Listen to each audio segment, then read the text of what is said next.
very briefly. I was just listening to NFL ESPN, and a lot of rankings, a lot of people, a lot of analysts, the media coming out with their rankings on top five, top 10 wide receivers and top 10. I briefly the brush over Josh Allen situation. I'll talk about Josh Allen. I think on the list, I believe Jamar Chase was number one, which is understandable. Justin Jefferson number two, which is obvious. Even though Justin Jefferson, stats wise, has been down, but his production is still there. His team still fear him. People still respect him, and he's just for just so. Justin Jefferson has been my favorite for a very long time. He's definitely been in my collector's item of favorite wide receiver since ever watched the game. You got T.O. T.O.'s my favorite of all time, and Deshaun Jackson, and then we talk about Andre Johnson, and Justin Jefferson is right there, and to be honest with you, all those guys are just all immediate Hall of Famers. Already, you got T.O. already as a Hall of Famer, but they Justin Jefferson is definitely if he can just find if they can find him a quarterback, maybe Kyler Williams is the answer. If they can find him somebody, if they can find him a quarterback that can produce, at least be above average, or even just average, you already know Justin Jefferson about to go off. So, but I'm not mad that Jamar Chase is over Justin Jefferson. I know some people think Jamar Chase is better than Jefferson. I'm not mad about that. I can definitely understand why. Jamar Chase, he has something that he's probably a little bit better at with his yak in his athleticism on the field is probably a little bit better than Justin Jefferson. But Justin Jefferson is so skillful and such a technician, and his technique, and he's so fundamentally sound. He is so uncoverable. And so it's just, you kind of just want to just, I guess it just depends on who you like. And then you got another young pup creeping up. JSN, what he did this past year, was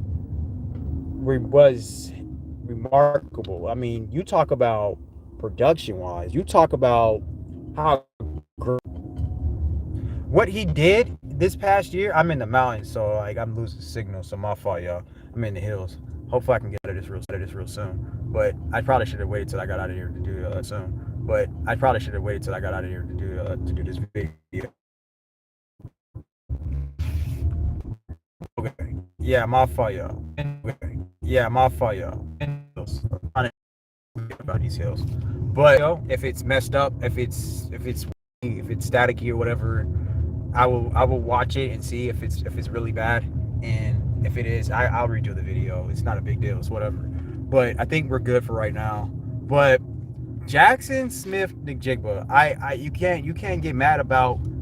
I won't get mad if somebody has him at number one. I just wouldn't, because again, what he was at, he is probably the most versatile wide receiver in the entire NFL.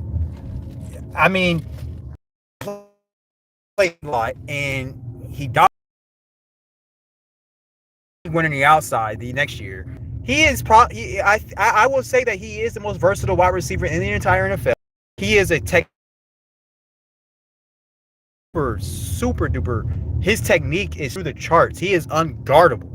So, I mean, however you want to put it, you can shuffle them. You can say JSN 1, Jamar Chase 2, Justin Jefferson 3. That kind of bothers me a little bit because I just don't really like Justin Jefferson being on number 3. But you could say Justin J. Jada 1, JSN 2, Jamar Chase 3. Like, whatever. I mean, they are 1A, 1B, 1C. Like, literally, all three of them, they are elite. They are elite. And the only thing that really is knocking JSN right now is that he just hasn't done it long enough. That's the only knock on JSN. He has been just as productive, just as elite as Chase and Jay Jetta has ever been. He's been right there. So I saw him coming out. I never was big on DK Metcalf. I never really thought D was all that great of a player. Great of a wide receiver. And as soon as DK left, man, that JSN just took over. So this NFL season, man, is going to be extremely exciting, extremely fun to watch. I'm really looking forward to it. So I'm not mad, but if you were ask me about my top five, I would say Justin Jefferson, JSN, Jamar Chase, and then Puka Nacua at 4, and 5. Let me think. 5. Let me see. Who is the 5th best receiver in the league? I'm just trying. Let me think about none on the list. Not Garrett Wilson. You're gonna think about. Let me see the Jaguars. Jaguars got anybody? Number 5, no. Bears, no. Chargers, no. 49ers, no. Even though Mike Evans has been very underrated his entire career, but I wouldn't put Mike Evans at number 5. You probably could say A.J. Brown. I mean, I wouldn't be mad to put A.J. Brown at number 5, but productive-wise, what receivers has done lately, I can't think of any right now. I can't think of a number 5. You got. Yeah, I will put. I'm wrong. I think 4. Like, comment, share, subscribe, please. Spread the news channel. Like, yeah, you push me deep into the algorithm. The more you comment, the more you like. The more you chime in. So thank you for your support. But I feel like I'm gonna have to look at the wide receiver list because I don't know who was all like ranked as the top 10 wide receivers, and I'm also going over the top 100 too. I got to finish that up. I saw that Lamar Jackson was at 69. I got something to say about that. I'll talk about that on another video. But right now, man. But number 4 is the top 4 wide receivers are set. I don't think anybody can argue with this. Jay Jetta 1, Chase 2, or no, I'll say JSN 2, Chase 3, and then Puka Nacua 4. That's that. I feel like that's solid. I really do. So, pick however you want to put it. But those top 3, you can shuffle them however you want it. I'm not mad at it. But quarterbacks, real quick. I wanted to talk a little bit, and I know I attack Josh Allen a lot on this channel, and I just have to because you all do this. You all freaking create the content, push out the freaking bias takes on Josh Allen, and it pisses me off because I actually like Josh Allen. But I'm not going to sit here and allow y'all to just crown this dude when he really hasn't done anything for real. And I mean, don't get me wrong, he's done something. He's been MVP. He's broken records. He's done historic. He has done great things. But then y'all want to push it.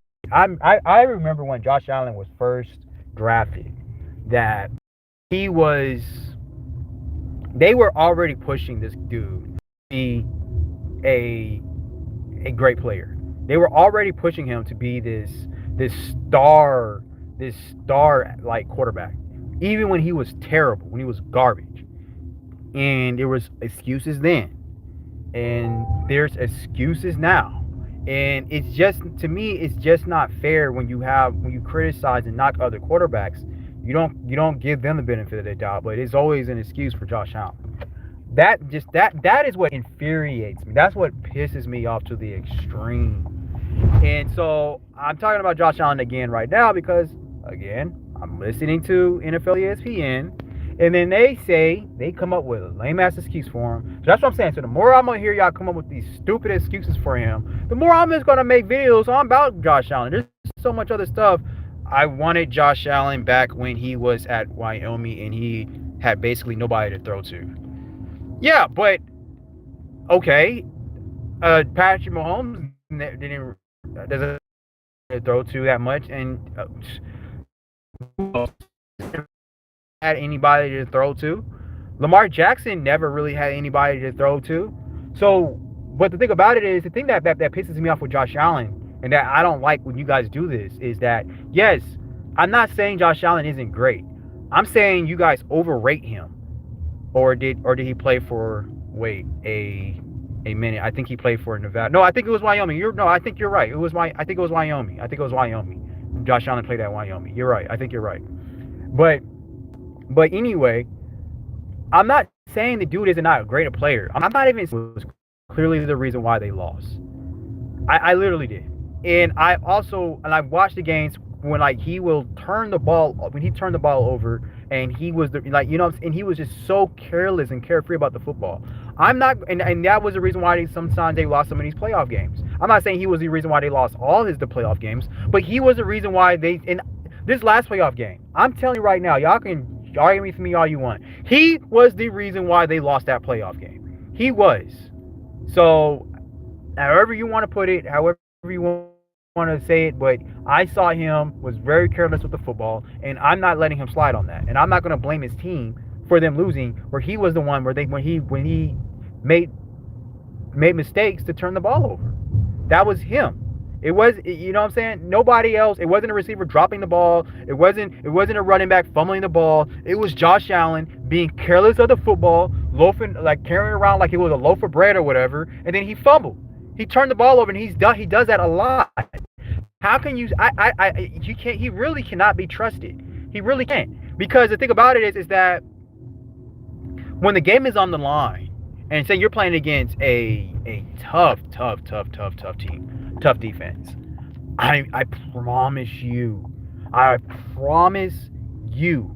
if Josh, I'm telling you right now, y'all can mark my words, record this video, capture it right now. I promise you, if Josh Allen, if they play against a top team and a top defense, and they are in the playoffs, deep into the playoffs or whatever, I guarantee you he's going to be the reason why they lose. If he doesn't, if he's not, okay, I'll be like, okay, but I promise you, he will, because I see it too much with him. So the last playoff game where he had like 2 costly turnovers, and they didn't want to blame him for it. They said it was the team. They blamed everybody but him. And that's just my thing. Like, I'm not going to sit here and put him over Patrick Mahomes. I feel like he's completely disrespectful to put him over Patrick Mahomes, where he has literally been the reason why sometimes that team will lose. I don't think Patrick Mahomes was ever the reason why the Chiefs lost. At least a big game. I don't think he ever was. So how can we sit here and say Josh Allen is better than Patrick Mahomes? How can we say that? What do you think about Shakur Sanders going to Dallas? Well, if Shedeur Sanders goes to Dallas, he won't play. I think it will be, jeez, man, that will be crazy if he does, though, because from talking about economical wise, and there will be well more for him to play there over Dak, especially with how Dak Prescott he makes a lot of mistakes too, and he's always coming up short in situations. I mean, Dak Prescott is not going to win a Super Bowl with the Dallas Cowboys. He has been in the league way too long, and he has come up short in the playoffs way too many times for me to believe that he's going to do anything better. I think Dak Prescott's for who he is, and I don't see him changing. I like Dak Prescott. I think he's good. Don't think he's great? Hell no. And again, Dak Prescott don't get nearly as the criticism as my boy Justin Herbert do. So, and Dak Prescott has been in the league a lot longer. He's only won 2 playoff games, and he's been trash for the most part in playoffs. But he doesn't get that much credit. He doesn't get criticized as much as Justin Herbert. Justin Herbert is still really, I will say, I still will bet I still would think Jackson can win a ring over Dak and guys like Josh. But that's just my opinion. But I think if Shedeur does go to Dallas, it will be good for Dallas economically. It will be great for the market. I mean, Dallas will become even more profitable, obviously, than what it already is. It being the most profitable sports franchise in the entire world, that will just be crazy. Like, I mean, it wouldn't be a bad idea because I honestly think that Dak Prescott is probably on his way out of Dallas. So that wouldn't be a bad idea if Shador actually ended up in Dallas. It really wouldn't. I don't know if Jerry will want to trade for him though. So that's something I'll have to look into. But great, I think that was a great question. That's something I never really thought about. And who knows? Maybe that would lure Dion to come coach in the NFL. Maybe that would just be wild. It really would. But I mean, here's the thing. I can't see. We're gonna see stuff that I'm talking about. If I'm gonna be right about it. And a lot of these videos that I'm doing, don't worry. Stuff, y'all can go back and look. And what I said, because I don't mind. Sometimes stuff being out there. Oh, you said this, now you're wrong. Yeah, no, I don't mind being wrong. So it's all good. All right, so that's all I got right now. Why? I'm scared. Why? All that stuff. And we'll be back. I'll be back. Oh, maybe tonight, depending on how. But tomorrow. All day, no days off.